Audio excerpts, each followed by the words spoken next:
Bien, allez, je pense que tout le monde a pu trouver une petite place. Je vous remercie encore une fois à toutes et tous d'être venus ce soir. Donc bonsoir, je suis Sylvain Raffarin-Artic, directeur de la communication de l'Université de la Nouvelle-Calédonie. Je vous remercie bien d'être présent pour ce sujet bien sûr préoccupant et très intéressant qui nous réunit ce soir, donc avec notre conférencier, un collègue qui nous arrive de l'Université de Bordeaux.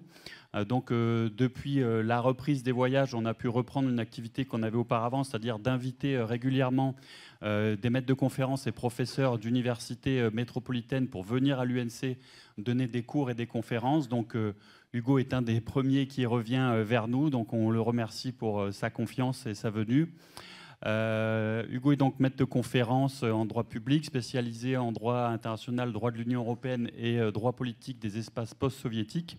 Et ce soir, il nous fera donc cette conférence sur la guerre qui se passe actuellement en Russie. Il a aussi travaillé récemment en Biélorussie, à l'ambassade de France, si je me souviens bien. Et donc, je vous demande de l'applaudir pour l'encourager.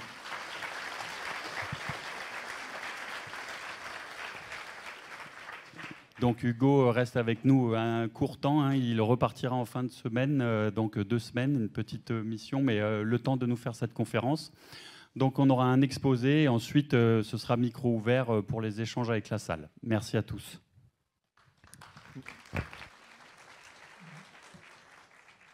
Merci beaucoup. Vous m'entendez là correctement? Oui. Donc avant de commencer, je tenais bien évidemment à remercier l'Université de Nouvelle-Calédonie pour son invitation, d'abord en tant que missionnaire pour faire une mission d'enseignement de 2 semaines, comme cela a été dit. Et à ce titre, je remercie en particulier Léa Havard et Sabrina Lavric qui m'ont invité du département, qui sont au département droit et co-gestion, pour ces 2 semaines. Et mon arrivée, malheureusement, étant concomitante de ce que l'on sait, j'ai proposé cette petite conférence modeste pour tout public au service communication de l'Université de Nouvelle-Calédonie qui a été très réactif. Donc je remercie le service communication et en particulier Sylvain Raffarin-Artic pour sa réactivité et la mobilisation de ce service dans l'organisation de ce petit événement. Voilà. Je vais faire une conférence qui durera normalement 45 minutes. Je vais respecter le temps pour laisser un peu de temps aux échanges. C'est comme ça que cela a été convenu. Sentez-vous libre, sentez-vous libre de poser des questions. Je ne me vexe pas facilement. Donc, aucun problème. Je connais un peu le sujet, donc vous pouvez poser des questions. Si je sais, je sais. Si je ne sais pas, je ne sais pas. Et avant de commencer, ça me permet de faire le lien, une petite présentation sur qui je suis. Comme cela a été dit, je suis maître de conférence en droit public. Je ne suis donc pas expert en matière de défense. Je ne suis pas sociologue, je ne suis pas historien non plus. Je ne pourrai donc sans doute pas vous délivrer vous donner des propos qui sont des propos d'experts sur toutes ces matières. Un conflit de ce genre, évidemment, mobilise toute une série de disciplines, de compétences qui ne sont pas possibles d'avoir à taille humaine pour une seule personne. Donc je connais un peu la zone, je ferai des efforts pour répondre au mieux de ce que je sais. Alors, il y a des choses que je connais plus, d'autres moins.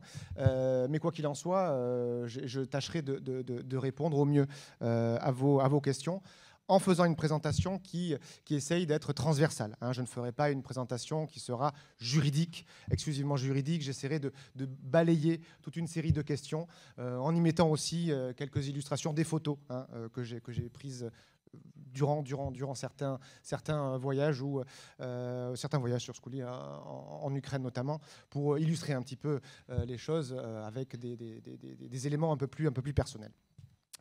Donc voilà pour les présentations. Je vais commencer sans plus tarder ce sujet dont la thématique a évolué, la présentation aussi, avec un enchaînement d'événements qui est très rapide. Et donc j'ai arrêté ce titre-là qui n'est jamais définitif, la guerre russo-ukrainienne, ordre et désordre dans la société internationale. Comment je vais procéder durant cette conférence? Un petit balayage historique, l'histoire ancienne, l'histoire plus récente des années 80. 90, 2000, 2010, sur toute cette période qui a précédé cette guerre, pour ensuite arriver au conflit armé en tant que tel, et ensuite, dans un dernier temps, essayer de réfléchir avec vous peut-être sur ce que l'on peut attendre à court, moyen ou long terme de l'issue de ce conflit, peut-être à long terme. Donc voilà un petit peu pour la façon de procéder. Et on commence d'ores et déjà avec une petite illustration des trajectoires nationales russes et ukrainiennes. Et avant d'illustrer cette trajectoire en présentation très très brève, je n'ai que 45 minutes de l'histoire, un petit préalable qui peut-être, je crois, résonner ici en Nouvelle-Calédonie. Des observations générales, je pense qu'il est important de le préciser, qui sont d'autant plus importantes pour la France, et en particulier la France métropolitaine, avec le rapport à la nation, ou une nation, c'est souvent à la fois la combinaison de deux choses, de deux piliers, un héritage, quel qu'il soit culturel, religieux, historique, linguistique, qui s'hérite, donc qui ne se choisit pas vraiment, et avec, à côté de ceci, une construction publique par des politiques publiques qui peuvent renforcer, consolider, initier cette construction nationale, mais qui doivent reposer toujours sur une réalité sociale, qui est une réalité culturelle, historique, religieuse, linguistique. Bref, tout dépend des situations.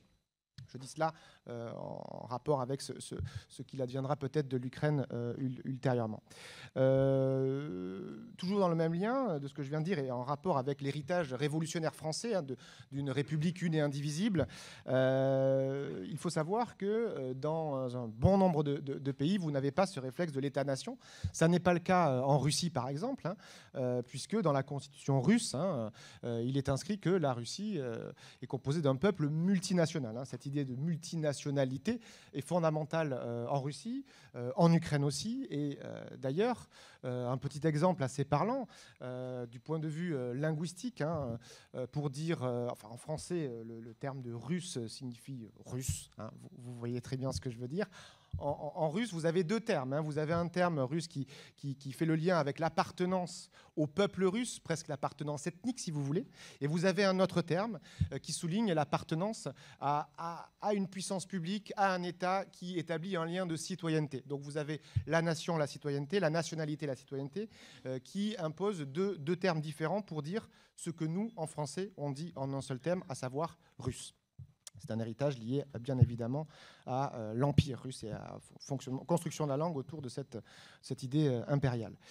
Enfin, dernière chose, dernier préalable, il faut savoir que bien souvent, pas tout le temps, mais bien souvent, les sociétés sont plus durables que les États, sont plus durables que les fonctionnements des institutions politiques, les frontières des États. Les choses changent, les sociétés peut-être un peu moins, en tout cas différemment et selon un rythme différent. Je le dis là encore, et je reviendrai là-dessus peut-être un peu plus tard à la fin de cette conférence, cette idée selon laquelle les sociétés sont parfois plus durables que les institutions et que les États. Donc, ce préalable étant posé, brièvement, juste une petite remarque sur l'Union soviétique et le côté un petit peu ambigu de l'Union soviétique qui a à la fois exercé une oppression à l'encontre d'un certain nombre de nationalités. Alors on pense aux oppressions et aux déplacements forcés de population sous Staline, les Tchétchènes, aussi évidemment la famine en Ukraine, on pense aux déplacements des Allemands de la Volga, on pense aux déplacements des Tatars de Crimée qui vont aller en Asie centrale. Je mettrai des cartes et des images après. Ah d'accord, ça n'est pas moi. Donc vous allez avoir des mesures répressives à l'encontre et des punitions collectives à l'encontre d'un certain nombre de peuples, de nationalités, mais qui vont être dans le même temps, et c'est pour cela que c'est compliqué, il ne faut pas comprendre l'Union soviétique comme un bloc monolithique qui a commencé en 17, qui a fini en 91 et qui n'a jamais bougé. L'Union soviétique a évolué, elle aussi.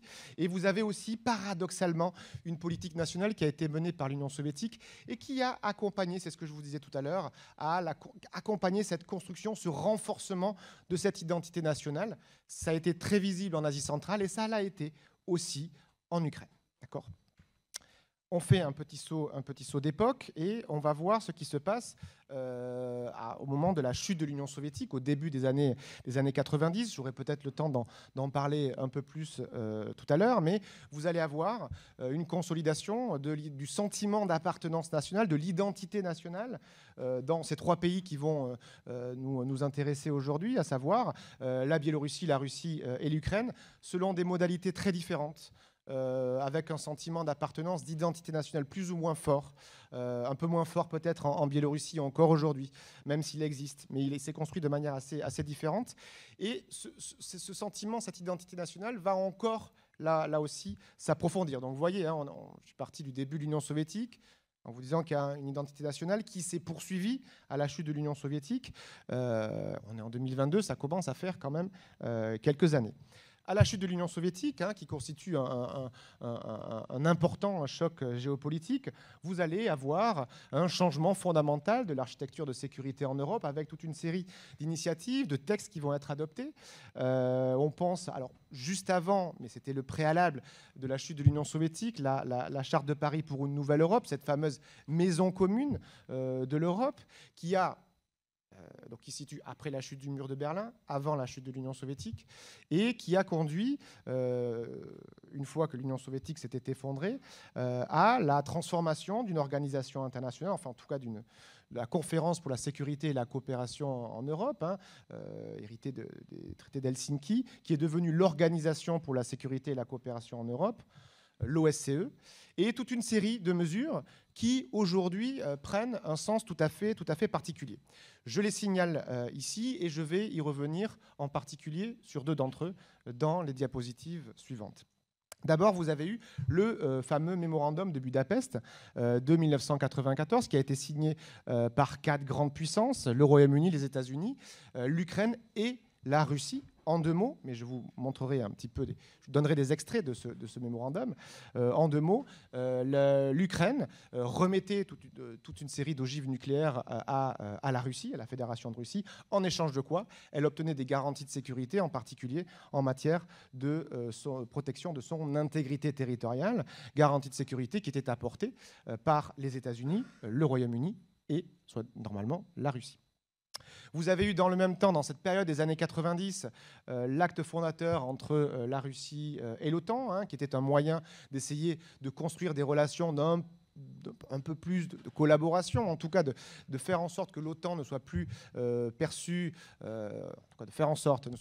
comme une menace par la Russie. Et dans le même temps, vous avez eu cet élargissement de l'OTAN auquel aujourd'hui on fait tant référence et sur lequel je vais revenir dans l'image, dans la diapositive suivante. Alors cette image n'est pas de moi, je ne suis pas non plus infographiste. Je vous précise.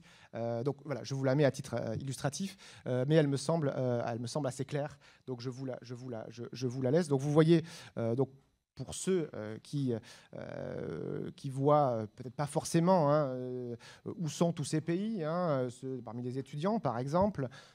J'ai les mêmes à Bordeaux, donc je donne des cartes quand même.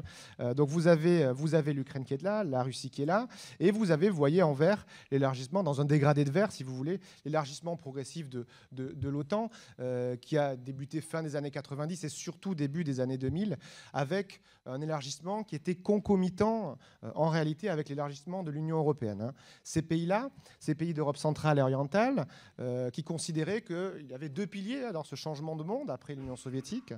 Deux piliers, un pilier de développement économique symbolique d'appartenance à l'Europe en adhérant à l'Union européenne, au Conseil de l'Europe aussi, et un pilier sécuritaire en se protégeant, en adhérant évidemment à l'OTAN. Donc vous avez eu effectivement un élargissement de l'OTAN qui se fait sur demande évidemment des pays qui sont candidats et après une feuille de route pour pouvoir devenir in fine, suite à cette période de transition, devenir effectivement membre de l'OTAN. Donc vous avez cette période-là qui est aujourd'hui critiquée hein, comme une menace existentielle pour la Russie par Vladimir Poutine et on y reviendra.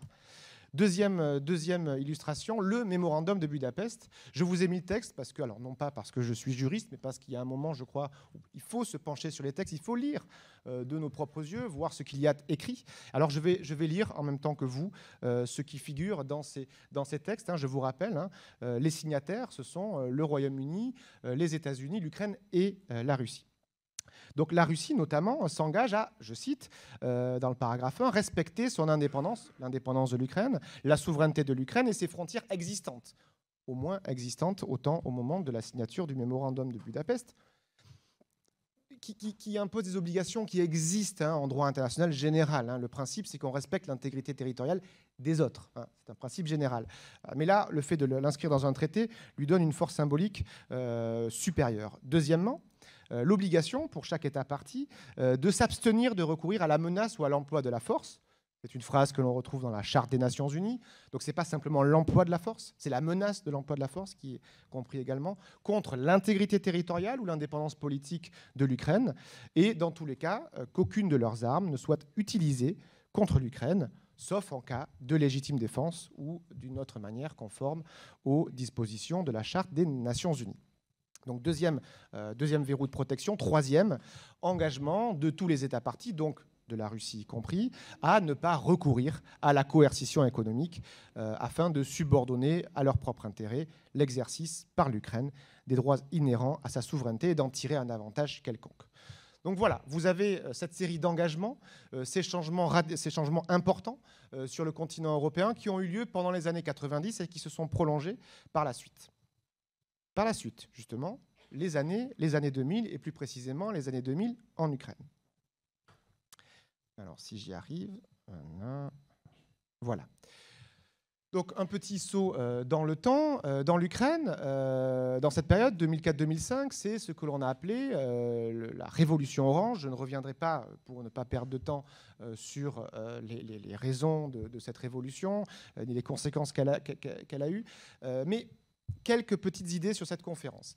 Ce qu'on appelle la révolution orange est, alors avec le recul de l'histoire, est en réalité une révolution plus des valeurs, plus qu'un changement radical de régime politique.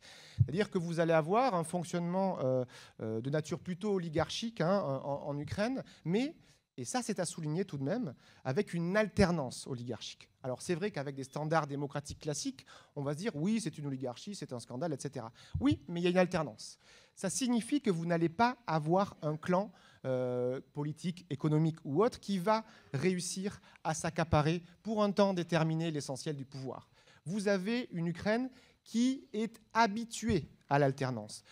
Cette habitude de l'alternance, même si elle est oligarchique, elle tranche avec ses deux voisins, la Biélorussie et la Russie, où là, vous n'avez pas une alternance, qu'elle soit oligarchique ou non. Vous avez au contraire une forte stabilité depuis le milieu des années 90 en Biélorussie et depuis fin années 90, début des années 2000 en Russie.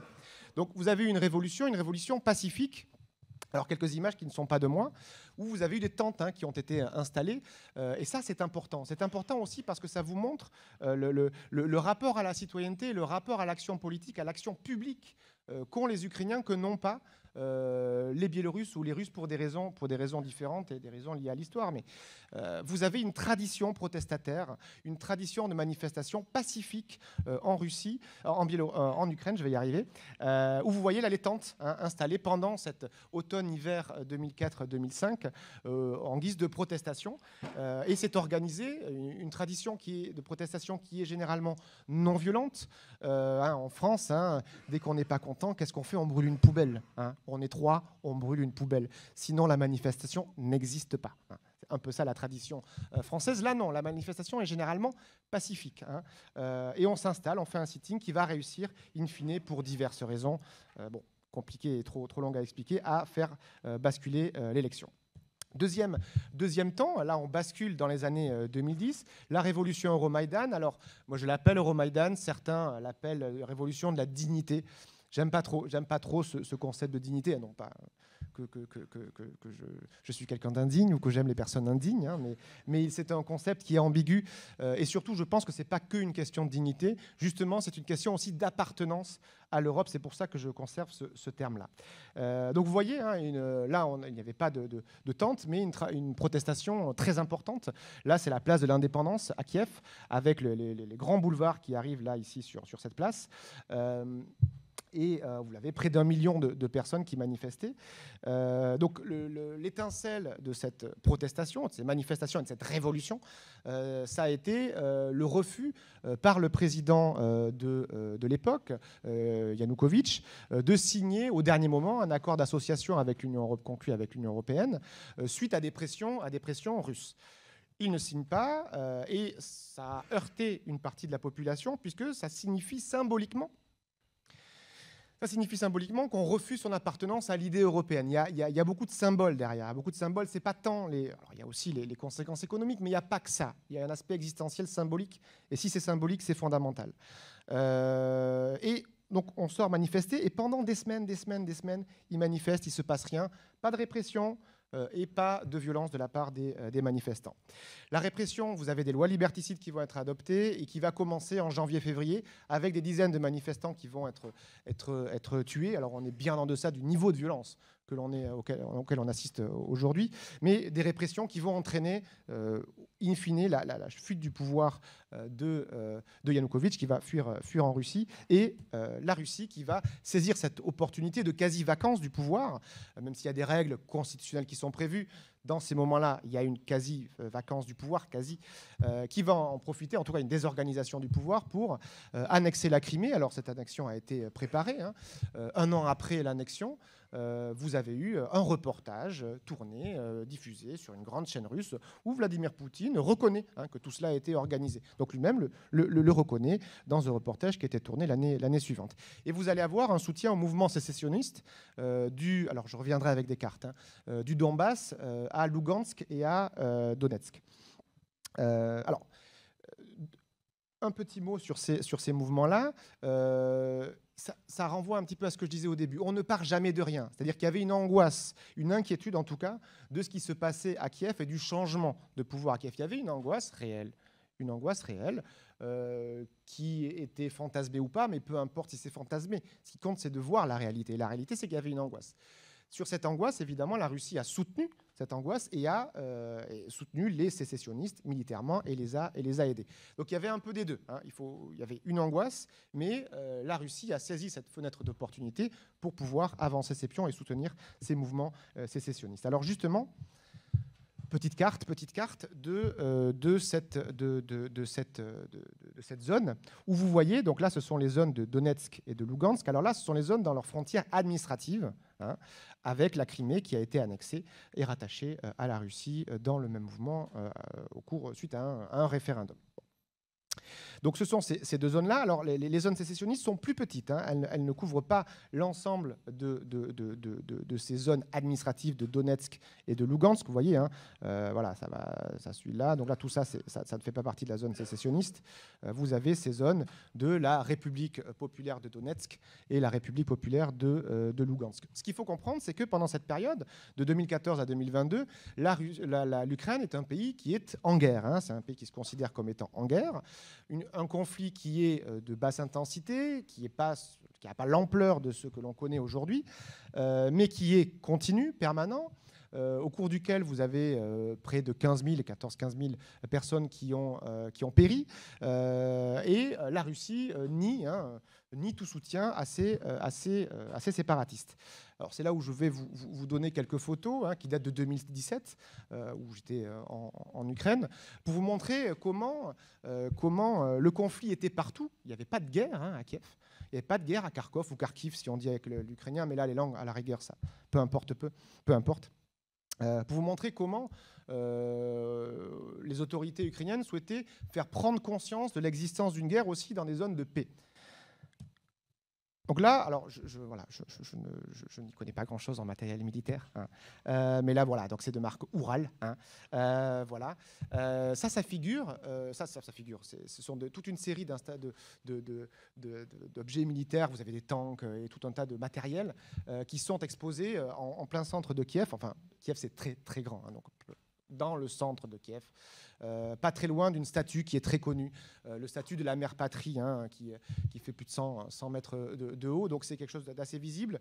Et vous voyez, là, pour tous les badauds qui vont se balader, on vous montre, à côté, vous avez une pancarte. Alors, je l'avais prise en photo, j'ai retrouvé ces photos pour monter cette conférence, mais vous avez une petite pancarte qui vous explique où ce matériel militaire, ce tank ou autre, a été trouvé, qu'est-ce que c'est, son numéro de production, où est-ce qu'il était basé en Russie, etc., pour montrer que la Russie soutient effectivement les séparatistes des zones de Donetsk et de Lugansk. Ça, c'est Kiev.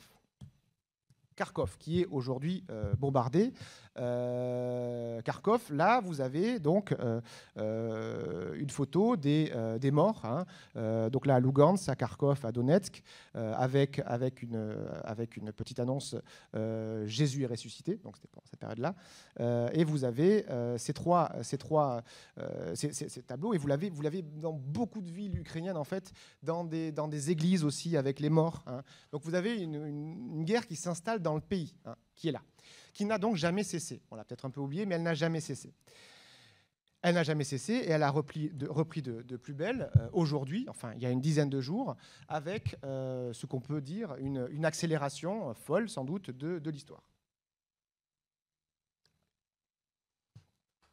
Donc tout commence en termes de date importante par un discours de Vladimir Poutine, un long discours.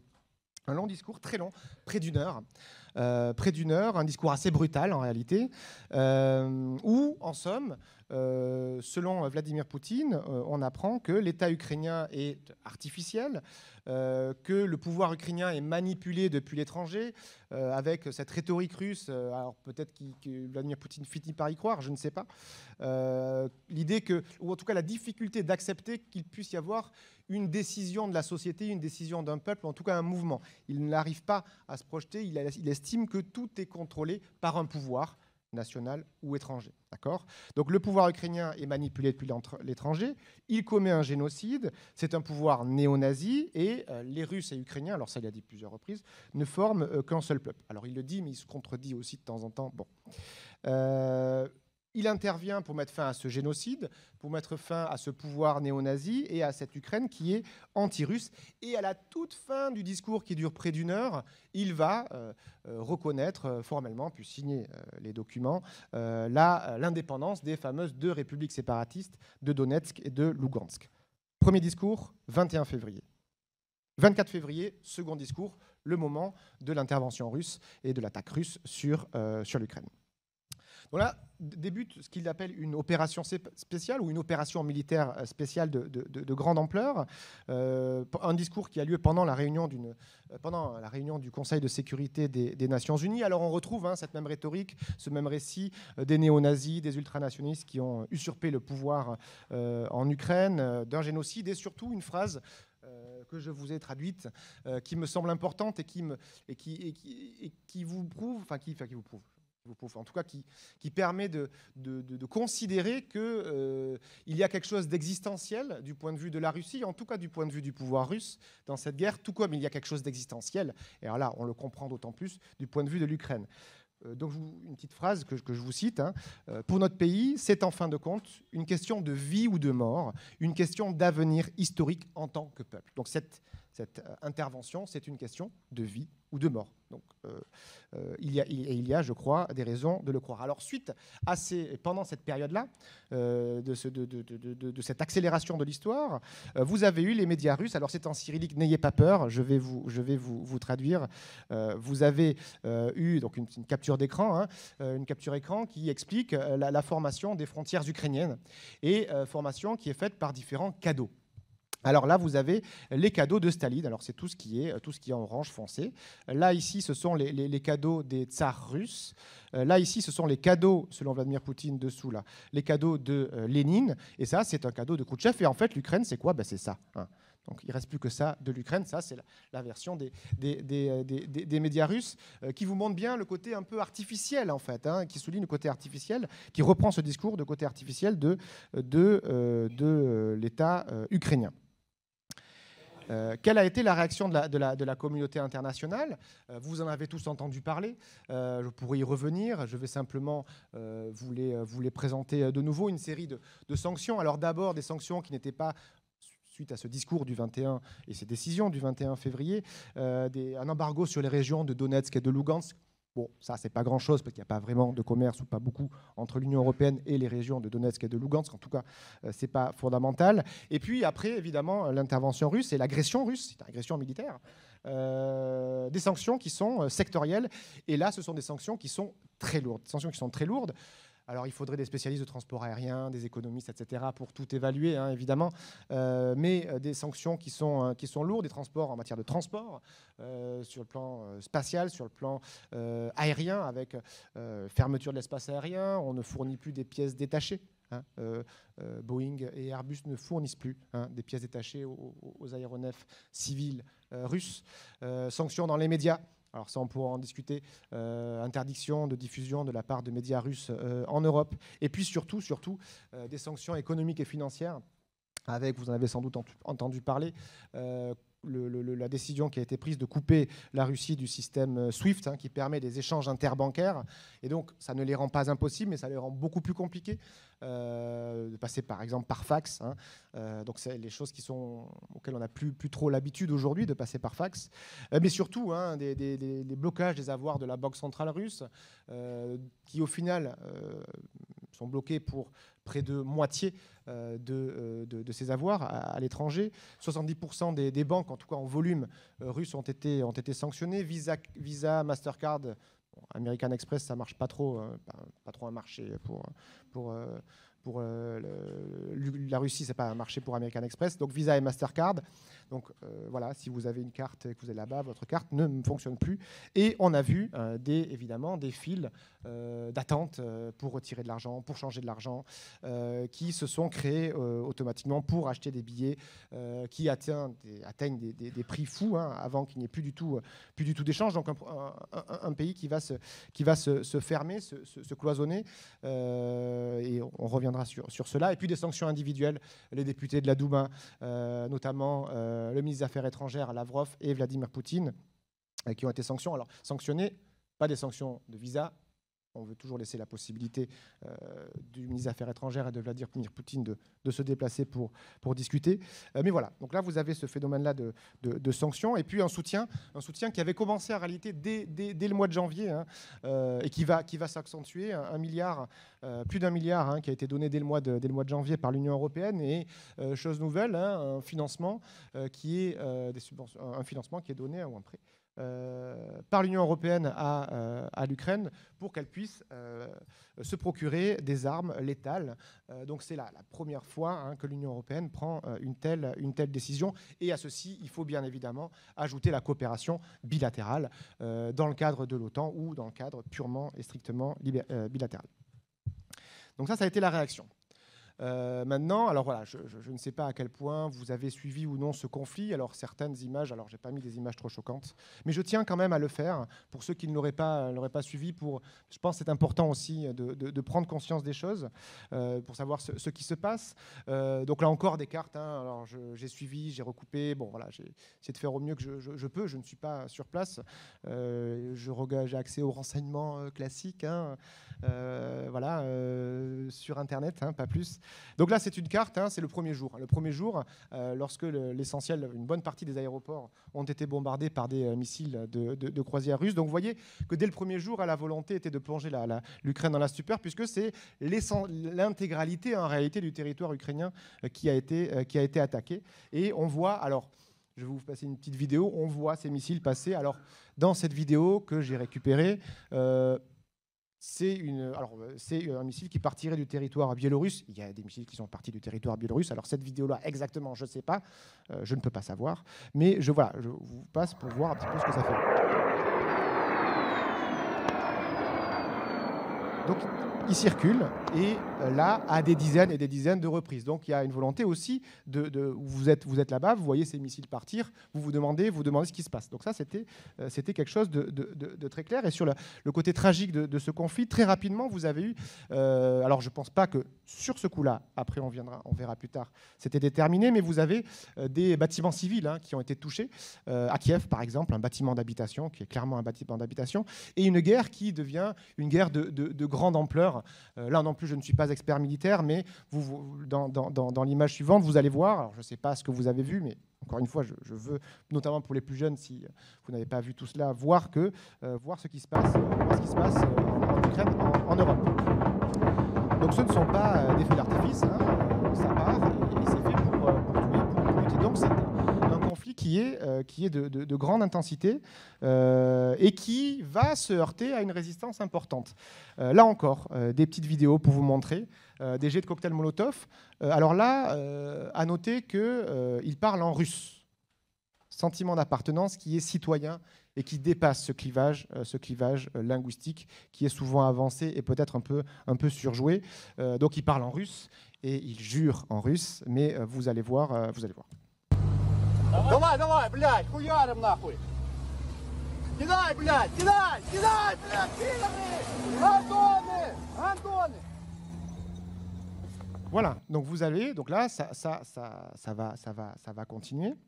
Et vous avez là aussi, à Odessa, donc au sud de l'Ukraine, une préparation. Donc Odessa la joyeuse, Odessa la très russophone, fondée par Catherine II. Vous voyez, donc les cocktails Molotov qui sont là, qui sont en préparation. Donc ce sont des choses qui vont aboutir à un conflit très dur et tout simplement dramatique. Le conflit semble, encore une fois, depuis ces derniers jours,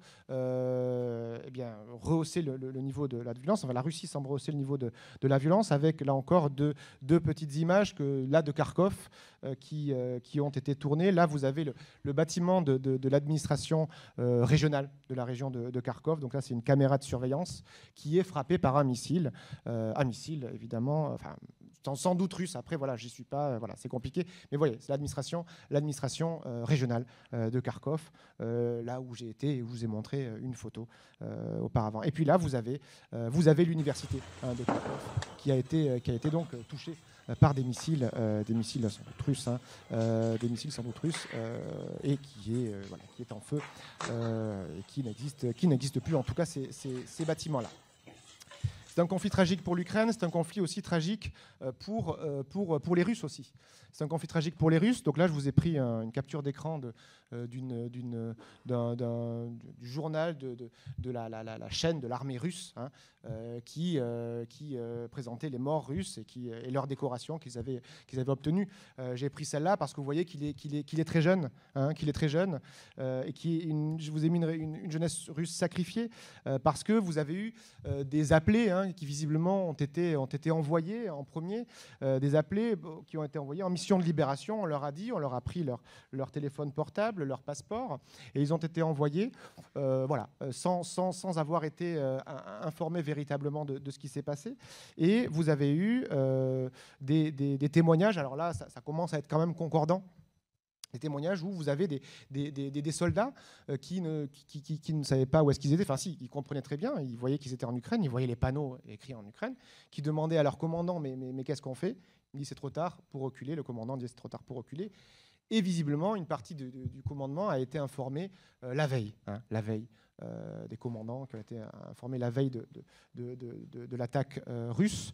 Donc voilà, donc ces commandants qui ont dû passer une nuit sans doute assez difficile. Il n'y a pas de véritable préparation, en tout cas pas de préparation générale pour pouvoir intervenir en Ukraine et maintenir le secret, je suppose, le plus longtemps possible.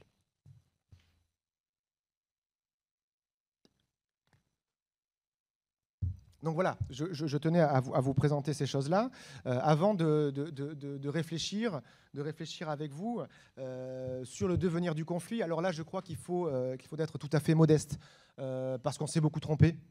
Donc cela impose d'être modeste et de tout envisager en fait. On s'est beaucoup trompé, on doit être modeste, donc on doit tout envisager. Je pense que c'est la manière la plus sage de réfléchir à ce conflit, ne rien exclure. Donc moi, je n'exclus rien a priori. Donc objectif de la Russie, là, cela semble clair, même si je n'en sais rien. Mais cela semble, on verra là aussi comment avance l'armée russe. C'est la conquête du territoire. Que faire ? Annexer intégralement, je ne sais pas, tout dépendra du devenir du conflit. Peut-être instaurer un gouvernement fantoche, alors avec une politique de changement de régime, qui serait russe, qui est assez différente de celle que l'on a pu connaître avec les États-Unis dans les années 2000. Notamment en Irak, qui repose sur des raisons historiques, des enjeux historiques qui sont très différents. Un enjeu, je vous l'ai dit, du point de vue du pouvoir russe qui est existentiel, c'est une question de vie ou de mort, mais qui, au final, aboutit au même, à mettre en place un gouvernement fantoche et peut-être une partition de l'Ukraine en différentes entités, ce qui permettrait peut-être de la contrôler plus facilement, si tant est que la chose est possible.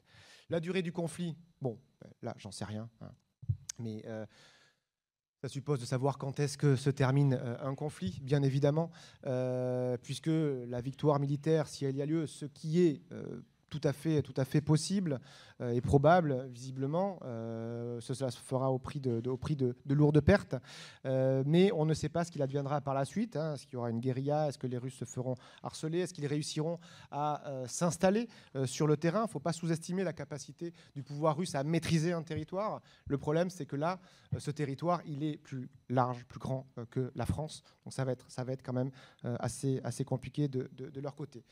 S'agissant de l'issue du conflit, en Ukraine, tout d'abord, ce que je vous disais, probable victoire militaire russe, d'après ce que j'entends, ce que je lis. Encore une fois, je ne suis pas un expert militaire.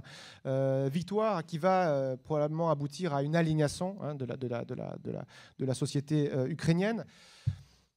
Je pense que les Russes ont essayé de ne pas s'aliéner la population ukrainienne. C'est pour ça qu'ils n'ont pas procédé pour l'instant à des bombardements massifs, à un usage massif comme on a pu en connaître, notamment en Syrie, bombardement ou artillerie de l'Ukraine, parce que là, vous atteignez nécessairement des bâtiments civils et vous allez nécessairement, automatiquement, vous aliéner une partie encore plus importante de la population. Le conflit est bloqué, Kharkov est en train d'être bombardé, d'être évacué, en ce moment, une évacuation des civils. Donc on va peut-être basculer dans ce champ-là, j'en sais rien. En tout cas, j'ai l'impression que, en tout cas dans un premier temps, la Russie a essayé d'éviter cela, mais ça va être très compliqué de ne pas s'aliéner la population ukrainienne. Et c'est pour cela que, à un moment ou à un autre, je pense que, alors à un moment ou à un autre, 2 ans, 5 ans, 10 ans, 15 ans, 20 ans, j'en sais rien, mais il y a un moment ou à un autre, la Russie sera amenée à sortir de l'Ukraine. Comment? Je ne sais pas, ça peut durer longtemps. En Russie, on assiste à une fermeture du pays, on l'a vu, une fermeture économique, une fermeture humaine, avec la plus grande difficulté des Russes à se déplacer. Les questions qui peuvent se poser, quelles sont-elles? Est-ce que les Russes vont prendre conscience de ce qui se passe en Ukraine? Je ne sais pas, c'est pas sûr. L'accès à l'information va devenir de plus en plus compliqué. Il faudra un VPN. Et encore, il faudra réussir à le télécharger avant. Bref, ça ne sera pas simple. Quel sera l'effet des sanctions sur la population russe? Est-ce que pour ceux qui comprennent ce qui se passe, peut-être qu'elle sera comprise? Que ces sanctions seront comprises, je veux dire, mais pour la partie de la population qui n'aura pas accès à cette information, les sanctions ne seront sans doute pas comprises et ça va renforcer ce sentiment d'hostilité à l'égard de l'Occident et peut-être aussi à l'égard de l'Ukraine. Je ne sais pas. Je vais vous passer des graphiques après, de sondages. Et puis, ne pas oublier qu'en 2024, vous avez les élections présidentielles russes. Alors là, qu'est-ce qu'il adviendra? C'est dans 2 ans. C'est dans un moment, mais c'est très rapide. D'accord. Très rapide. Est-ce qu'il y aura une révolte, des soulèvements? Je ne sais pas. Pour l'instant, c'est des piquets, hein, quelques-uns. Mais vous avez quand même eu des milliers d'arrestations en espace de 10 jours. Des défections au niveau de la haute administration, au niveau de l'administration présidentielle, au niveau des organes de sécurité qui sont très nombreux. Une révolution de palais, je n'en sais rien non plus. Là encore, je pense qu'il faut être modeste et que rien n'est à exclure en Russie, même si tout cela va être très difficile puisque vous avez eu un pouvoir russe qui contrôle la société et qui a des moyens importants de contrôle social et de contrôle de la société. Enfin, dernier petit pays dont on n'a pas parlé, que je ne fais que signaler, c'est le cas de la Biélorussie. Loukachenko, Alexandre Loukachenko. Alors je me souviens, je ne sais plus quand, je ne sais pas si c'est pas maintenant, hein, c'était l'an dernier ou il y a 2 ans, je ne sais plus. Pendant les révoltes biélorusses au cours de l'été 2020, qui disait, oui, il rapportait qu'il avait dit à Vladimir Poutine, si vous tombez, la Biélorussie tombe. Pas si les Russes tombent ou la Biélorussie tombe, ou si la Biélorussie, non, si je tombe, vous tombez, et réciproquement, si vous tombez, je tombe. L'idée, c'était si moi, Alexandre Loukachenko, je tombe, toi, Vladimir Poutine, tu es le prochain, tu tombes, et réciproquement. Donc il y a un destin qui est lié entre les deux et qui va durer autant que possible du point de vue du pouvoir. Un petit sondage que j'ai récupéré dans un... alors là encore, c'est en cyrillique, mais n'ayez pas peur, hein, je vais vous traduire. Un petit sondage qui vient du centre Levada, hein, qui est un centre de sondage indépendant, donc qui a eu lieu sur la période du 17 février au 21 février. Donc on n'est pas encore dans le conflit armé qui a lieu sur le territoire de l'Ukraine. Donc la question qui est posée, c'est quelles sont, alors littéralement, on ne dirait pas ça en français, mais quelles sont vos relations avec l'Ukraine ou que pensez-vous de l'Ukraine? Est-ce que vous pensez que c'est quelque chose de bien ou de mauvais? Alors, est-ce que c'est bien? Est-ce que l'Ukraine est quelque chose de bien? Je comprends bien le russe, mais je traduis très très mal, hein, je ne suis pas un linguiste. Que pensez-vous de l'Ukraine en France, on dirait? En février 2021, 55% disaient qu'ils estimaient que la relation avec l'Ukraine était positive et 31% négative. On passe un an après, les chiffres sont inversés. 35% positives, 52% négatives. 21 février, la guerre n'avait pas encore commencé, d'accord ? On verra ce qui viendra peu après. Et ensuite, autre petite capture d'écran de ce sondage, la question qui est posée, c'est vous semble-t-il que l'initiateur de la dégradation de la situation dans l'est de l'Ukraine, qui est l'initiateur de la dégradation de cette situation dans l'est de l'Ukraine. Donc vous avez, là ce qui est en bleu c'est en 2021, enfin en novembre 2021, et en rouge c'est en février 2022 dans cette même période. Donc là c'est États-Unis, pays de l'OTAN, c'est passé, donc qui sont responsables de la dégradation de la situation, c'est passé de 50% à 60%. D'accord. L'Ukraine c'est passé de 14 à 16%. La Russie c'est passé de 3 à 4%. Bon, bref. Vous voyez qu'il y a l'idée que, vraisemblablement, pour une bonne partie de la population russe, vous allez avoir les Occidentaux, l'OTAN et les pays occidentaux qui sont responsables de la dégradation de la situation. Mais encore une fois, cette situation, ça n'est pas encore la guerre. Que penser pour terminer cette conférence du devenir des relations internationales? Alors là encore, hein, beaucoup de modestie. Est-ce que l'OTAN va s'élargir? C'est possible, il ne faut pas l'exclure. Avec l'idée, hein, c'est le secrétaire général de l'OTAN qui disait qu'avec cette guerre, la Russie n'aura réussi qu'à avoir plus d'Europe et plus d'OTAN. C'est un peu ce qui risque d'arriver. La question de l'élargissement de l'Union européenne, qui n'arrivera pas dans un futur proche, hein, à l'Ukraine, mais le principe d'une adhésion de l'Ukraine ne paraît plus aussi fantasque qu'autrefois. C'est ça surtout. Il faudra que l'Ukraine soit libérée, pacifiée, reconstruite, restructurée, consolidée économiquement. On en a pour des dizaines d'années. Mais l'idée même de l'adhésion n'est plus exclue. Alors, elle n'est plus exclue aujourd'hui. On verra ce qu'il arrivera dans 10 ans, dans 15 ans, dans 20 ans, si ce conflit s'éternise. Des changements auxquels on peut réfléchir. Hein, tout dépendra de la réussite ou de l'échec de la Russie.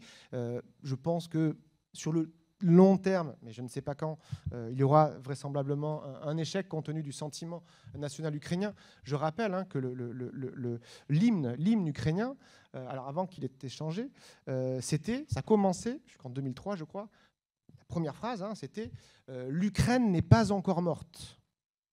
Ça vous dit quand même quelque chose du rapport à sa subsistance et à son existence du peuple ukrainien. Non, l'Ukraine n'est pas encore morte. D'accord. Donc c'est pour ça que je pense que les choses seront loin d'être simples pour la Russie, et ce qui rendra le conflit encore plus dramatique.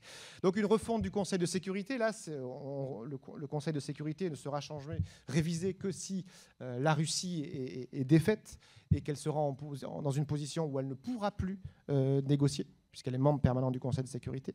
La question du contrôle des armements, qui va, à mon avis, je n'y connais pas grand-chose, j'ai des amis juristes qui travaillent sur ces questions-là, qui va devoir être vraisemblablement réévalué, et avec l'intervention d'un acteur récemment, qui est la Cour pénale internationale, qui va commencer une enquête qui est dorénavant, il y a un fondement de la compétence sur les événements qui se déroulent en Ukraine, sur la situation ukrainienne à l'égard de tout ce qui se passe en Ukraine, côté russe comme côté ukrainien.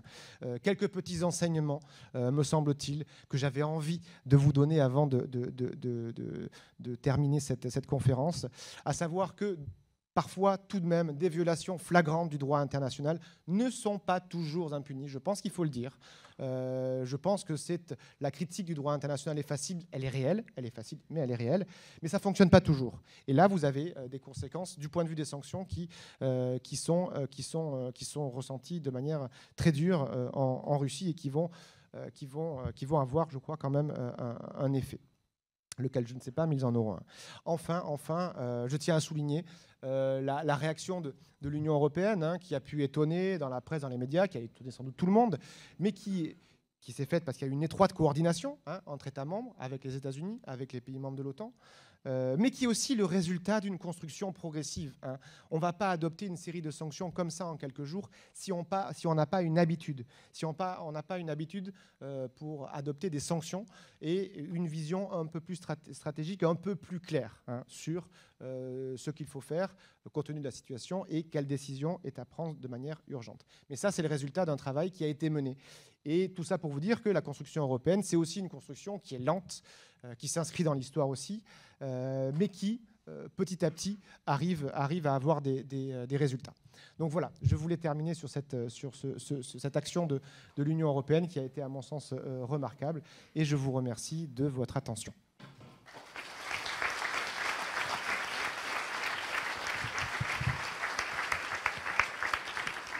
Merci Hugo. On va passer maintenant aux échanges. Je vois qu'il y a beaucoup de monde qui est arrivé, même en cours de présentation. Donc, j'ai deux collègues étudiantes qui vont faire passer les micros. Je vais vous demander de poser des questions peut-être courtes, factuelles, et puis voilà, d'alimenter les échanges comme ça. Merci.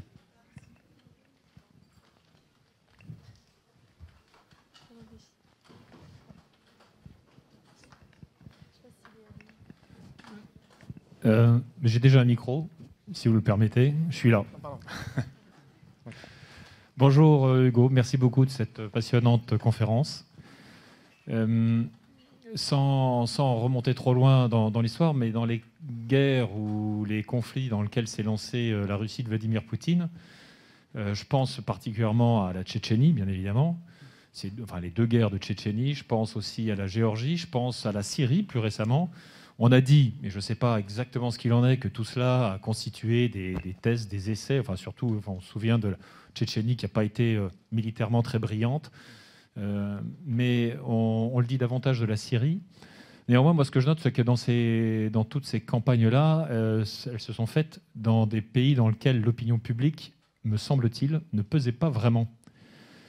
Or là, en Ukraine, force est de constater qu'il y a une opinion publique particulièrement bien mobilisée, particulièrement bien encadrée, avec notamment un président ukrainien qui a une communication très efficace, très convaincante, qui mobilise. En Russie, malgré les tentatives, enfin malgré les décisions que prend le gouvernement de Vladimir Poutine de verrouiller la société, il y a aussi une opinion publique qui s'est un peu manifestée, qui a été tout de suite réprimée. Comment est-ce que vous voyez le poids de ces deux opinions publiques, russes et ukrainiennes, ou ukrainiennes puis russes, influencer l'évolution du conflit? Merci, mon général. Donc, vous avez souligné évidemment le rôle de l'opinion publique qui n'existait pas en Tchétchénie, et alors évidemment pas non plus en Syrie. Et ce qui n'existait pas non plus durant ces guerres, en Syrie, oui, mais dans un contexte très différent, de développement très différent, c'est l'utilisation des réseaux sociaux, l'utilisation de la communication qui permet de faire circuler très rapidement l'information, qui permet de récolter des preuves aussi, hein, ça c'est intéressant. On a eu la même chose en Biélorussie pour de la collection des preuves de torture, etc., qui ont été facilitées par l'usage des réseaux sociaux, des téléphones, des films, etc. Donc vous allez avoir cette opinion publique qui existe en Ukraine, un peu plus en Ukraine et en Russie. Je vais revenir sur la différence selon moi. L'autre différence, c'est la taille du territoire. Hein, si on compare la Tchétchénie avec l'Ukraine, voilà, il n'y avait pas les réseaux sociaux, il n'y avait pas une opinion publique comparable à celle qu'il y a en Ukraine, une culture qui est très différente, une vraie logique de guérilla qui n'était pas dès le début, mais pas loin, et un territoire qui est beaucoup plus réduit. Donc là, c'est les deux différences. Du point de vue de l'opinion publique, pour vous répondre tout à fait directement, l'opinion publique ukrainienne et vous avez l'opinion publique et je qualifierais au-delà de la mobilisation citoyenne. Vous voyez, j'ai l'impression que ça va au-delà de la simple opinion publique. C'est vraiment quelque chose qui est ancré, qui est existentiel. Alors, la difficulté, ça va être les proportions et la chronologie des événements. C'est-à-dire, si on prend trois catégories de population de manière un peu arbitraire et caricaturale, une population qui soutient l'indépendance de l'Ukraine et qui va lutter contre l'intervention russe, une population qui, à l'inverse, va soutenir l'intervention russe, à l'extrême, et une population qui, pour elle, ce qui compte, c'est de vivre sa vie. D'accord ? Indifférente. Les proportions, je ne les connais pas. Hein, je ne les connais pas, et elles vont peut-être varier au fur et à mesure de l'intensité du conflit. Plus le conflit s'installe, plus cette proportion d'opposition et ce sentiment national va sans doute se renforcer et va être, à mon avis, un handicap certain pour la Russie. Et ce qui fait que, à mon sens, la Russie partira. Enfin, qu'elle ne peut pas rester, mais elle ne pourra pas rester. Ça peut durer 20 ans, je ne sais pas. Ça peut durer 20 ans, je n'en sais rien du tout. J'ai aucune information. Donc ça, je ne peux pas dire. Ça peut durer 2 ans. Je ne sais pas. Je sais pas. Mais voilà, dans tous les cas, en Ukraine, vous allez avoir ce mouvement-là qui est essentiel et qui est un élément, je pense, important à prendre dans la possible, me semble-t-il, défaite ultérieure russe. Alors du côté de la Russie, c'est compliqué. C'est compliqué parce que j'ai eu des contacts aussi avec des gens que je connais en Russie, des gens qui sont à l'université. C'est pas la campagne, c'est pas la taïga, c'est pas la Russie, qui vont soutenir, et même, hein, comme on dit en russe, hein, avec l'expression qui date de l'Union soviétique, hein, on ne parle pas de politique sauf dans la cuisine. Donc on pouvait parler de politique, mais dans la cuisine, donc juste dans le cercle privé. Donc même entre collègues qui se connaissent bien, où on peut parler de politique, c'est pas dans les médias. Certains soutiennent à l'université. Donc je sais pas si l'université dans laquelle ces personnes étaient. Alors moi j'en ai d'autres, hein, qui sont effarés. Voilà. Donc vous avez cet élément-là. Autre élément, j'en ai d'autres, connaissances, collègues, qui iraient bien manifester en Russie, mais ils me disent mais moi je manifeste, il y a du monde. Je ne vais pas aller manifester. Parce que voilà, vous avez les Ukrainiens qui vont dire aux Russes mais allez manifester comme on fait nous. Mais en Ukraine, vous avez une tradition je vous l'ai dit, d'espace public citoyen. Je vous ai montré les tentes, je vous ai montré les manifestations. En Russie, les choses ont été coupées. Donc ça me paraît beaucoup plus compliqué en Russie, cette mobilisation. Peut-être qu'elle interviendra, il faut un déclic. Et ce déclic, ce sera peut-être l'élection présidentielle de 2024. Avant, je ne sais pas.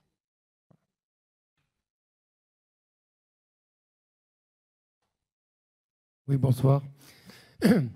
La question qui est un petit peu sur toutes les lèvres, celle qui fait peur, bien que n'étant pas un spécialiste, pour vous, quelle pourrait être la place de la menace nucléaire dans le contexte actuel ? Alors, bon, dans le champ limité de mes compétences, comme vous l'avez dit, deux choses très simplement. Comme je vous l'ai dit, je pense que, vu comment s'est trompé, il ne faut rien exclure. Je pense qu'il faut être prudent, donc il ne faut rien exclure. Donc il faut l'envisager en tant que tel, évaluer les risques. Alors ça, j'en suis incapable. Il ne faut rien exclure, mais après, là ça risquerait d'être compliqué, y compris pour Vladimir Poutine. Vous avez l'idée que là, cette invasion russe sur l'Ukraine, vous avez une façon de fonctionner qui est une façon de fonctionner qui repose sur l'histoire. C'est-à-dire que je vais perpétrer l'histoire impériale russe, plus que soviétique d'ailleurs, mais impériale russe, en faisant revenir l'Ukraine dans le giron russe. Et c'est pour cela que la chose est... c'est pour ça que c'est une question existentielle. Donc il ira jusqu'au bout. Il y a ce roman historique-là. Si vous allez avoir, et donc là c'est le conflit Ukraine-Russie, si vous utilisez l'arme nucléaire, vous allez peut-être impliquer d'autres États. Et là, ça risquerait d'être compliqué pour lui. Et il va jusqu'au bout, mais s'il se confronte à d'autres puissances, ça risque d'être compliqué, notamment les puissances occidentales. Donc, j'ai des doutes. Mais après, voilà.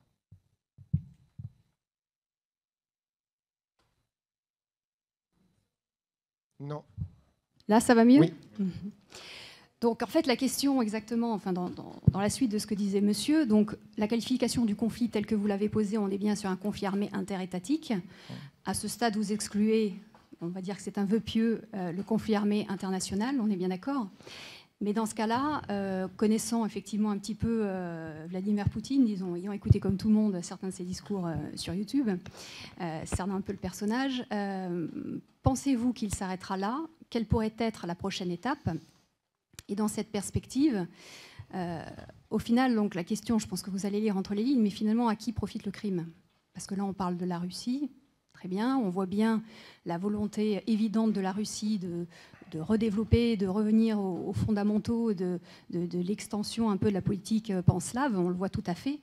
Donc moi, ce qui m'intéresse de savoir, c'est pensez-vous qu'il s'arrêtera là ? Et ensuite, comment se positionneront les acteurs, j'allais dire périphériques, que nous sommes, en premier chef, mais il n'y a pas que nous, bien sûr, il y a aussi les États-Unis et du côté oriental, la Chine notamment. Alors, est-ce que la première question, est-ce que la Russie s'arrêtera là ? Je ne sais pas. Vous avez frontalier avec l'Ukraine la Transnistrie. Peut-être qu'il en profitera pour rattacher aussi ce petit bout de territoire. Donc, il s'arrêtera là. Peut-être pas. Peut-être qu'il ira un petit peu en Transnistrie. Est-ce qu'il... voilà, j'ai des doutes sur le fait qu'il intervienne en Pologne, qu'il envahisse la Pologne, ça je pense pas. C'est un pays qui est membre de l'OTAN, donc ça rend la chose beaucoup plus compliquée. Encore une fois, il y a vraiment l'idée que Vladimir Poutine, sa logique, c'est une logique historique. C'est au-delà du politique ou du juridique, c'est historique. Donc sanction, pas sanction, peu importe en fait, peu importe. Ce qui compte, c'est l'histoire, et c'est cette histoire-là qu'il souhaite perpétrer. Donc, alors effectivement, la Pologne appartenait à l'empire russe, d'accord. Je ne pense pas qu'il souhaite aller là, puisque vous avez l'OTAN. Alors, idem pour les pays baltes, Reste la Moldavie, ou les pays nordiques. Je sais pas. La Moldavie, je pense qu'il faut rien exclure. Je n'ai pas de réponse à donner parce que je n'ai pas d'éléments. La situation est trop confuse et trop complexe. Combien de temps va aussi s'enliser ou pas ce conflit ? En fait, ça dépend de ça. J'ai aucun élément. Ça fait 10 jours que ça a commencé. Ça va durer des mois. Je ne sais pas. C'est très compliqué. Donc, je ne peux pas du tout répondre à cela. Quant aux acteurs périphériques. Là encore, je pense que tout dépendra des avancées, des positions russes, de la conquête territoriale, de la façon dont la Russie parvient ou non à maîtriser le territoire ukrainien, j'entends, à installer ou non un gouvernement ou quelqu'un qui lui est allié.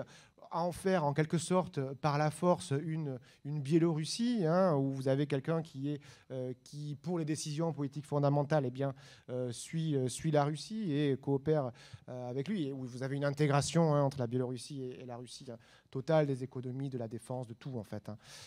Voilà, mais le faire par la force et aller au-delà, non, je ne peux pas dire. Désolé. Bonsoir. Bonsoir. Merci pour la présentation, c'était très intéressant, mais je trouve qu'il manque un tout petit point de vue, notamment sur la partition linguistique du pays. Je pense que vous auriez pu montrer que tout l'est du pays est russophone depuis longtemps, et que c'était très important dans la façon de construire le conflit en Ukraine, notamment après la révolution de Maïdan, où disons que l'ouest de l'Ukraine a eu un sentiment très nationaliste qui est hérité de la Seconde Guerre mondiale et qui a voulu supprimer la langue russe comme étant une langue officielle. Il y a aussi le fait qu'il y a eu, comme le disait le général, un précédent en 2008 avec la guerre de Géorgie, où finalement, après la conférence de Budapest sur l'OTAN, la conférence s'est actée comme étant possible que la Géorgie et l'Ukraine rentrent dans l'OTAN. Sachant que, comme dans tous les États, si on se réfère par exemple aux États-Unis, on connaît la doctrine Monroe, qui dit que tout l'hémisphère nord et les pays avoisinants, les États-Unis, sont la chasse gardée des Américains, et qu'il était complètement interdit d'installer des armements ou des bases dans le backyard, comme ils disent. Je me réfère beaucoup à John H. Mearsheimer ou Henry Kissinger pour ce genre de propos, et à toute l'université de Chicago qui a beaucoup parlé de toute cette pensée un petit peu géopolitique, réaliste. Et en fait, ma question, c'était, vous ne croyez pas que finalement, quelque part, le fait de vouloir étendre une sphère d'influence économique qui est l'Union européenne toujours plus à l'Est, avec toutes les complications, le dumping social que ça implique, et une alliance militaire qui est issue en fait, du fait qu'elle a été construite pour contrecarrer le pacte de Varsovie, qui s'est écroulé par derrière et qui a été prolongée encore et encore, et amener en fait finalement, par exemple, le président géorgien à prendre la confiance entre guillemets et à dire que voilà, il rompait les accords avec la Russie. Il a été envahi en quelques semaines, ça a été réglé. C'est la façon russe de voir, je pense, la mission spéciale de Poutine. À mon avis, ils ont voulu décapiter l'État ukrainien et mettre fin aussi à un non-respect du côté ukrainien des accords de Minsk. Ma question, ce n'est pas vraiment une question, c'était plutôt un point. C'était en fait par rapport à la situation actuelle de tension où il y a des vats en guerre, on parle de la guerre nucléaire, tout ça. Vous ne croyez pas qu'en fait, quelque part, il faudrait mieux poser les armes et puis discuter des problématiques des frontières à travers l'Europe, notamment suite à la chute de l'Union soviétique, qui a été un empire qui s'est effondré, et on n'a jamais renégocié ses frontières. Et il y a des revendications régionales, linguistiques, voilà. Merci pour ces nombreuses questions. Je vais essayer d'y répondre, qui ont abordé. Alors je vais résumer un peu. Je pense trois questions. Alors je vais pas prendre dans l'ordre vos questions. Je vais commencer par le milieu, puis par le début, puis terminer par votre fin à vous. Vous avez, alors au milieu de votre intervention, fait référence aux erreurs des Occidentaux, avec, en somme, c'est comme ça que je le résume, hein, avec l'élargissement de l'OTAN, l'élargissement de l'Union européenne. Et j'inclurai aussi dans ces erreurs, non pas les erreurs, donc c'est le passage erreur, la question du respect des accords de Minsk. D'accord. Bon. Donc s'agissant des erreurs des Occidentaux, Bon, il y a deux discours, qui s'opposent. C'est compliqué.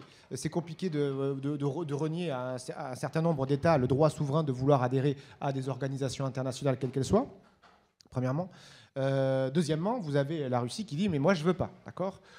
Donc, partant de là, ce qu'il y a de sûr, il faut être peut-être un peu pragmatique et voir, et c'est, je crois, ce qui a été essayé de faire par tout ce qui s'est passé avant la guerre, notamment par Olaf Scholz, Macron, qui sont partis, qui ont essayé de discuter en disant, bon voilà, il y a une revendication russe, réelle ou fantasmée, une peur réelle ou fantasmée, utilisée, instrumentalisée, à la rigueur, peu importe. En fait, il y a un peu l'idée de dire, à la rigueur, peu importe si c'est réel ou non, c'est ce qu'ils croient.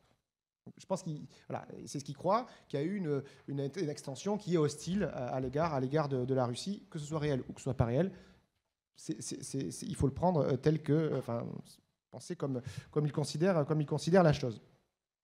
Peut-être effectivement, du coup, qu'il y a ce point de vue-là qui n'a pas été suffisamment intégré. L'erreur probablement, mais je crois que les Français, les Allemands de la MAP en 2008, au moment de l'extension, d'envisager la possibilité de l'élargissement de l'OTAN à la Géorgie et à l'Ukraine, la France et l'Allemagne s'y sont opposés, une formule un peu ambiguë qui fait référence à cet avenir dans l'OTAN de l'Ukraine et de la Géorgie, qui était un compromis, qui est sans doute maladroit, qui aurait peut-être mieux fait de ne pas avoir lieu, qui peut servir de prétexte. Mais quoi qu'il en soit, en fait, je ne vois pas en quoi ça peut servir de fondement pour intervenir à ce point-là et envahir un pays. Je veux dire, même si les Occidentaux ont été maladroits, même si les Occidentaux auraient pu faire autrement, auraient dû faire autrement, je ne vois pas en quoi ça peut justifier cette intervention et cette invasion russe, premièrement. Deuxièmement, la question des accords de Minsk, oui, l'Ukraine n'a pas respecté un certain nombre de dispositions des accords de Minsk, c'est vrai. On pourra, pas le temps d'y revenir, d'y rentrer dans les détails. La question de l'autonomie du Donbass qui n'a pas été véritablement réalisée. Les accords de Minsk qui étaient rédigés d'une façon qui était assez avantageuse et assez astucieuse en réalité pour la Russie à ce moment-là, qui font que les Ukrainiens ont signé quelque chose qui n'était pas acceptable en fait pour eux, compte tenu de l'évolution de la suite. Quand même, et alors, les accords de Minsk n'ont pas été respectés. Si chaque fois qu'on ne respecte pas des accords internationaux, on se fait envahir, ça va être compliqué, parce qu'on est toujours amené à un moment ou à un autre à violer un engagement international. Bon.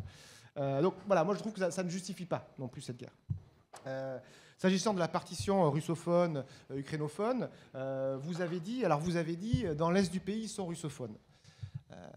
Non, l'Ukraine est largement bilingue. Et oui, c'est-à-dire que largement bilingue, et encore aujourd'hui, avec plus la langue prioritaire, ça va être plutôt le russe à l'est, c'est vrai.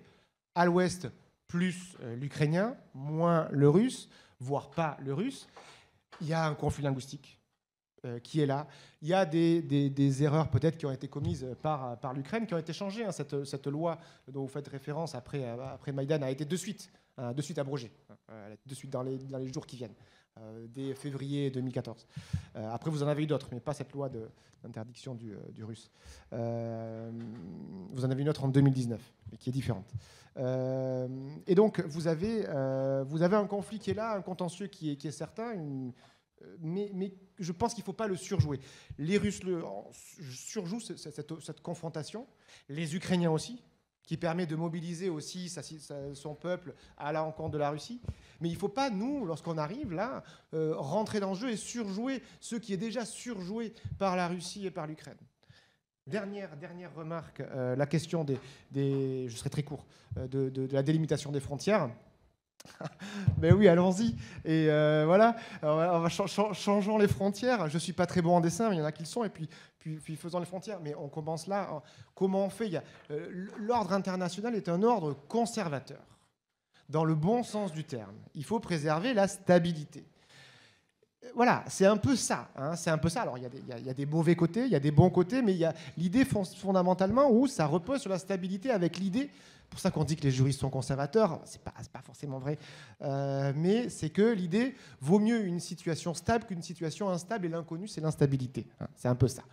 Mais c'est pas toujours vrai. Mais c'est pas toujours faux. Et là, si on se remet à redessiner l'intégralité de la carte des frontières en Europe, ça risque d'être compliqué. Et puis, il faut que les gens soient d'accord. Parce que là, si on tous les deux, là, on va boire un verre et puis on va refaire la carte de l'Europe, très bien. Mais on sera d'accord tous les deux, ou pas, mais peut-être même qu'on ne sera pas d'accord. Hein, voilà. Bonsoir. Bonsoir. Vous avez dit tout à l'heure dans votre exposé que Poutine avait reconnu les deux républiques qui composaient le Donbass. En droit, si on parle en droit, est-ce que pour reconnaître une république, il ne suffit pas d'une seule personne? Alors, si. Si. Alors, votre question porte en réalité la question très intéressante de la question de la reconnaissance et de l'acte de reconnaissance. Voilà, l'acte de reconnaissance. Alors, l'acte de reconnaissance, c'est un acte unilatéral où moi, en tant qu'État, je vais décider de reconnaître telle situation, tel État, tel gouvernement, de reconnaître quelque chose. À partir du moment où je reconnais cette situation, là, en l'occurrence, la situation, c'est le fait que la République de Donetsk et la République de Lugansk sont deux États indépendants. Je vais considérer que, à mon égard, pas à l'égard des autres, à mon égard, ces républiques-là seront des États. Mais c'est que à mon égard. Donc, c'est la difficulté de la reconnaissance, c'est que ça ne fonctionne que pour soi. C'est un acte unilatéral du chef de l'État, ou peu importe qui décide dans l'État, mais en tout cas de l'État ou du gouvernement. D'accord ? Donc, dans ce cas-là, la Russie va reconnaître à son égard l'indépendance de Donetsk et de Lugansk. Donc, elle peut le faire. Hein, elle peut reconnaître tout ce qu'elle veut. Un État peut reconnaître tout ce qu'il veut. C'est la liberté, même les choses les plus absurdes, s'il le souhaite. Techniquement, c'est faisable. Donc, peu importe que l'État soit fantoche, réel ou non. Ah, mais c'est ce que je suis en train de vous expliquer. C'est ça le droit international. Alors, je vais aller un peu plus loin.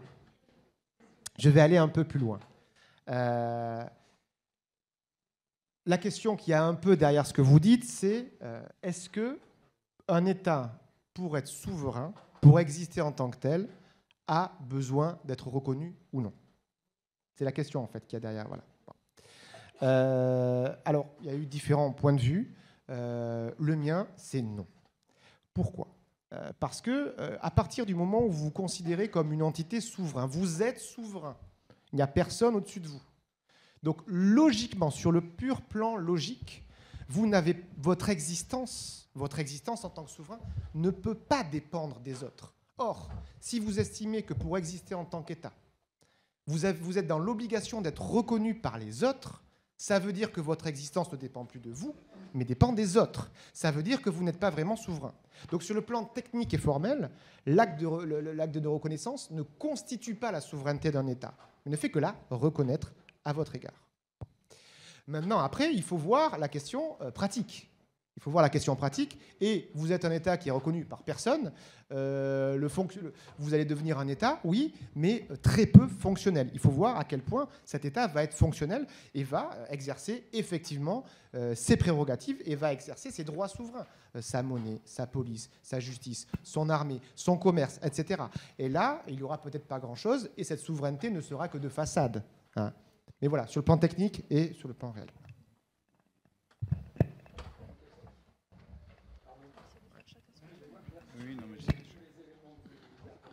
Allumez le micro, s'il vous plaît. Ouais. Je me mets comme ça parce que j'ai la lumière, là. D'accord. Dans votre exposé, à un moment donné, vous êtes passé assez rapidement sur l'évolution des frontières de l'Ukraine en nous citant 1654, 1917, 1922 et je crois 1954. Mais je n'ai pas compris, je m'en excuse. Est-ce que vous pourriez revenir rapidement sur cette question ? Je n'ai pas compris si c'était une extension des frontières ou au contraire, à chaque fois, une réduction. Non, alors ça, c'était les médias russes hein, qui ont présenté l'extension des frontières ukrainiennes. Et justement, l'Ukraine est un pays qui a eu des frontières au XXe siècle qui n'ont pas arrêté de bouger. Ça n'a pas arrêté de bouger. C'est une réalité. Mais encore une fois, hein, les sociétés ne se résument pas aux frontières, les sociétés ne se résument pas aux États. Hein, ça dépasse les États. Et donc, mais c'est construit aussi. Enfin, c'est l'ambiguïté. Hein, les sociétés, c'est quelque chose d'ancré et construit. C'est un héritage et une construction. Bon. une nation, je veux dire.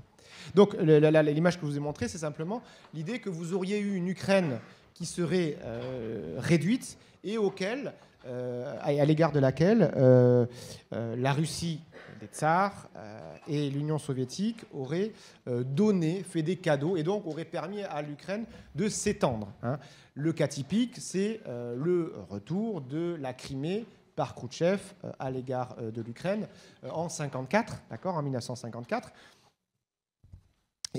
Mais dans le cadre d'un État où ça ne changeait pas les frontières internationales, c'était intérieur à l'Union soviétique. Hein, c'était un peu l'idée.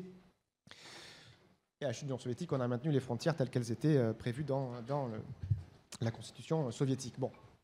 Mais voilà, donc c'était l'idée d'une extension et que l'Ukraine a eu beaucoup de cadeaux, mais en fait, l'Ukraine, c'est dans ses discours, hein, l'Ukraine, l'identité ukrainienne, l'État ukrainien, c'est quelque chose qui n'existe pas. Il y a un terme en russe que l'on connaît en allemand ou en anglais, que l'on ne connaît pas en français. C'est le terme, si je traduis, qui est celui d'étaticité, c'est-à-dire le fait qu'un État soit un État. En anglais, c'est statehood, d'accord ? Il existe en russe, et en fait, dans son discours, Vladimir Poutine utilise ce terme-là. Hein. Il n'utilise pas, c'est pas un État, il dit c'est pas quelque chose qui a la statut d'un État. Bon, bref. Donc c'est ça qui remet en cause. Dans le passé, ça n'a jamais été vraiment un État. Les frontières ont bougé, pas d'État stable, pas d'État solide, pas de frontières stables. Et aujourd'hui, l'État en plus, dans son discours, c'est quoi ? Eh bien, c'est un État qui est corrompu, qui est nazi, donc qui ne devrait pas non plus exister pour ces raisons-là. Il n'a pas vraiment existé et il ne devrait pas exister. Donc c'est ça un petit peu cette idée.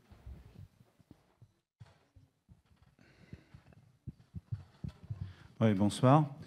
Je voudrais dire une chose en premier d'abord, c'est que les agresseurs n'ont jamais gagné la guerre.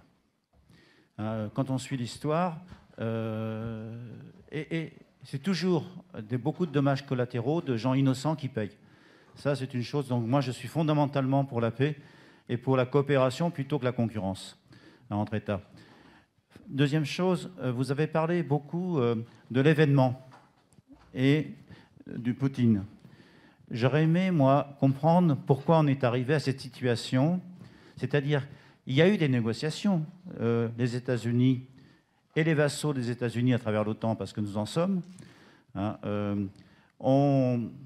j'aurais bien voulu savoir qu'est-ce qui s'est dit, parce que dans les médias, on n'a pas vu grand-chose. Hein, c'était toujours Poutine. Je ne suis pas pour Poutine, hein, je le dis clairement, mais j'aimerais comprendre comment le processus s'est mis en place pour arriver jusqu'à la guerre. Hein, et ça m'intéresse beaucoup. Voilà, si vous pouvez répondre à cette question, ça m'intéresserait. Je ne crois pas avoir accès à ce genre d'informations. Vous m'en demandez beaucoup. Et ce dont je vais vous parler, c'est ce que vous pouvez voir en source ouverte, hein, comme on dit. Voilà, l'idée, elle a été... Ce que j'ai dit tout à l'heure, hein, le récit russe, il est vrai, il n'est pas vrai, il est fondé, il n'est pas fondé, peu importe, il est là. Hein, il y a une logique pratique, je pense. Et on va essayer de donner des gages de sécurité, des garanties de sécurité à la Russie. Je ne sais pas sur quoi elle portait exactement. Enfin, en tout cas, peut-être que ça m'est passé au travers, mais j'ai pas vu. Alors, peut-être que voilà, j'ai pas vu, c'est possible aussi. Hein. Mais pourquoi on en est arrivé là ? Je pense qu'il y a l'idée, hein, fondamentalement, d'une décision qui a été prise par la Russie et par Vladimir Poutine dans une conception historique de son rôle. Hein. Il y a un côté vraiment, ce qui compte, c'est la primauté de l'histoire. Peu importe les hommes, peu importe les pouvoirs, peu importe les gouvernements, peu importe les sanctions, peu importe rien. C'est une question de vie ou de mort. Donc c'est ça. Donc je pense que c'est cette rationalité-là. C'est pour ça qu'il a pris cette décision. Donc, mais moi, je n'ai que cette explication à vous fournir. Les dessous, les détails, ce dont il a été question, je ne sais pas. Voilà, désolé. Bonsoir. J'aurais aimé savoir quelle était la possibilité pour l'OTAN de mettre un peu, d'exclure Poutine des décisions, et notamment au Conseil de sécurité. Quelle est la marge de manœuvre qu'on peut avoir pour pas qu'il y ait un veto systématique à tout ce qui est demandé ? Alors, vous parlez du Conseil de sécurité des Nations Unies. D'accord. Il y a un Conseil de sécurité aussi, Vladimir Poutine, à lui. Mais c'est le sien. Non, mais non, c'est pas possible. La Russie est membre permanent. À ce titre, elle dispose du droit de veto. Et ça bloque tout. Il y a plusieurs façons d'envisager des réformes du Conseil de sécurité. On pourrait imaginer, mais là, il faut que la Russie et que les autres pays l'acceptent. Ça va être compliqué. Bon, c'est un peu un vieux pieu que je vous ai donné, mais quand même. On pourrait penser à le veto qui ne puisse pas être opposé lorsqu'il y a une question d'emploi de la force par celui des membres du Conseil de sécurité qui emploie la force, hein, celui qui est concerné. Voilà. Mais c'est un vœu pieux, mais ça n'arrivera sans doute pas. Hein. Parce que si ce n'est pas la Russie qui s'y oppose, ce sera d'autres États. Donc à mon avis, ça n'arrivera pas. Donc voilà, on ne pourra pas l'exclure du Conseil de sécurité, et avec autant ou sans autant. Donc il ne faut pas attendre grand-chose du Conseil de sécurité. Hein, voilà, en gros. Voilà. Allez-y, qui a le micro? Bonsoir. Qui veut poser une question? C'est moi.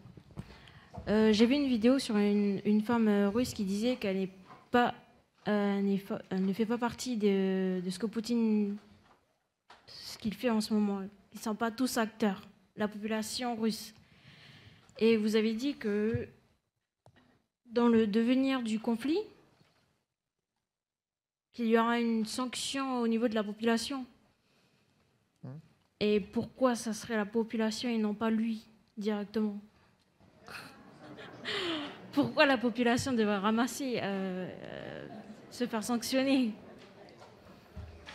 C'est la difficulté d'une réponse à une attaque de grande ampleur. Hein. C'est-à-dire que vous avez une attaque de grande ampleur militaire qui intervient en Ukraine. Comment vous répondez économiquement à cette attaque de grande ampleur? Il va y avoir des dégâts de l'attaque des dégâts militaires, humains, civils importants. Il y en a déjà.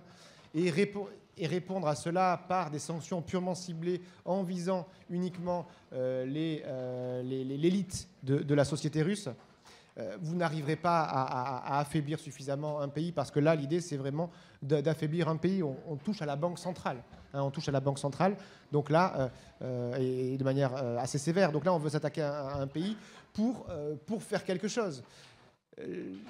La difficulté, c'est quoi faire? Parce que si on ne fait qu'adopter des sanctions à l'égard d'une partie de l'élite qui arrivera à les contourner au final un petit peu, les sanctions, ça coûtera plus cher, ça prendra du temps, mais il y a les ressources.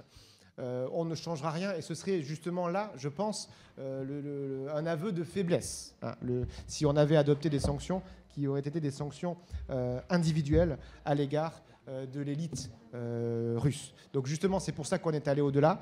Et bien évidemment, vous allez avoir le peuple russe qui va en souffrir. Je vous ai dit, les victimes, c'est aussi les militaires russes qui vont être là-bas, c'est aussi le peuple russe, sans oublier que les premières victimes, ça reste quand même les Ukrainiens.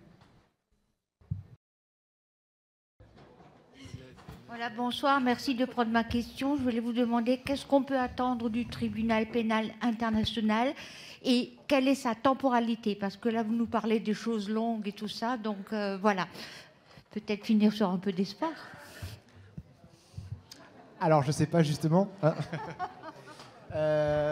Alors, déjà, il y a un fondement de la compétence. Déjà, il peut être compétent. Il a été saisi. Déjà, c'est beaucoup.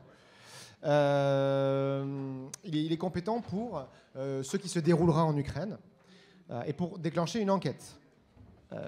La difficulté, ça va être la collation des preuves. Hein. La collation des preuves, récupérer les preuves et l'imputation. À qui imputer telle ou telle destruction. Ça ne va pas forcément être facile. Premièrement. Deuxièmement, il y a toujours la question, hein, si on part sur la question des crimes de guerre, de la nature des cibles. Hein, parce que là, je vous ai montré une université, je vous ai montré un bâtiment de l'administration, mais alors, si les cibles civiles commencent à se systématiser, bon, là, on comprendra, mais quand bien même, si la cible est un bâtiment civil et qui est une cible militaire, parce qu'il y a des militaires qui sont dedans, c'est une cible militaire. Et il faut le prouver, enfin, il y a l'accès des preuves et les preuves des deux parties. Donc c'est compliqué. Et du point de vue de la temporalité, la CPI, hein, la Cour pénale internationale, ne s'est pas fait remarquer pour sa célérité. Hein. C'est-à-dire qu'elle a été très très lente. Il n'en est pas sorti grand-chose. Et au final, parfois, vraiment pas. Quand on regarde la décision qui concerne Gbagbo, à l'égard de la Côte d'Ivoire, on a un peu envie de dire tout ça pour ça. Hein, c'est-à-dire que et de l'autre côté, c'est pas mal non plus, parce que ça montre qu'il y a un jugement impartial, mais qui dure trop longtemps. Enfin, je veux dire, il y a un délai raisonnable à avoir, y compris à ce niveau-là. Mais compte tenu de la difficulté de collecter les preuves, de les analyser, l'imputation, la partie russe qui ne donnera rien, qui ne fera aucun cadeau, le délai de travail, d'écouter les parties adverses, il y en a pour très longtemps. Hein. Ça commence maintenant, on se revoit dans 15 ans, voilà. Ouais, 10 ans, 15 ans. Ouais. 10 ans, 15 ans. Allez, on va prendre une dernière question. Bonsoir. Merci beaucoup pour cette conférence très intéressante. Je voulais peut-être conclure par une question un peu plus globale. On a bien compris que c'était difficile pour vous de nous prédire l'avenir. Maintenant, est-ce que si on revient dans le passé, on se rend compte que les conflits mondiaux sont toujours partis d'événements du même type? On pense au Sudète, on pense... Donc, est-ce que le fait d'envahir comme ça des pays, est-ce qu'on n'a pas un risque d'aller vers un conflit mondial? S'il n'est pas nucléaire, il y a déjà eu une question dessus, mais au moins d'aller vers un conflit d'ordre mondial. Je dirais que sur le principe, envahir un pays c'est risqué. Hein.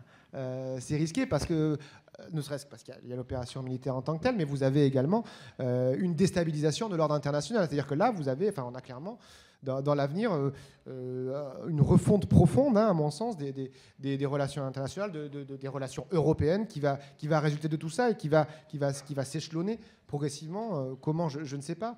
Mais le meilleur moyen de ne pas créer de guerre, c'est de ne pas attaquer. Hein. Ça, c'est sûr. Après, est-ce que ça va nécessairement dévier dans ce sens-là?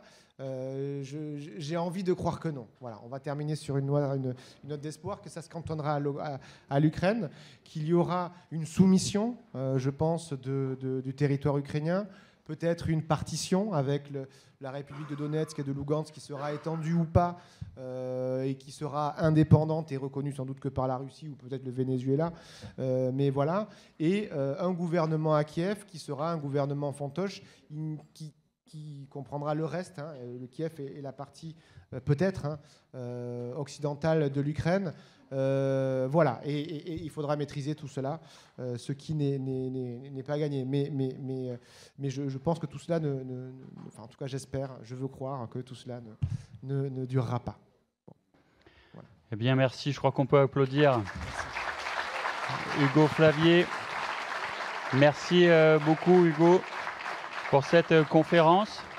Je vous encourage, si ça vous intéresse, à vous inscrire à la newsletter de l'UNC. On n'en envoie pas beaucoup parce que nous aussi, on est abreuvés par les newsletters. Vous la trouverez sur notre site et vous trouverez aussi toutes les informations sur unc.nc. Cette semaine, demain soir, nous avons un ciné-débat avec une rencontre avec des athlètes olympiques calédoniens autour de la trajectoire de la sportive Cathy Freeman. Et mercredi soir, une conférence sur les personnages féminins dans l'œuvre de Hayao Miyazaki. Merci à toutes et à tous et bonne soirée.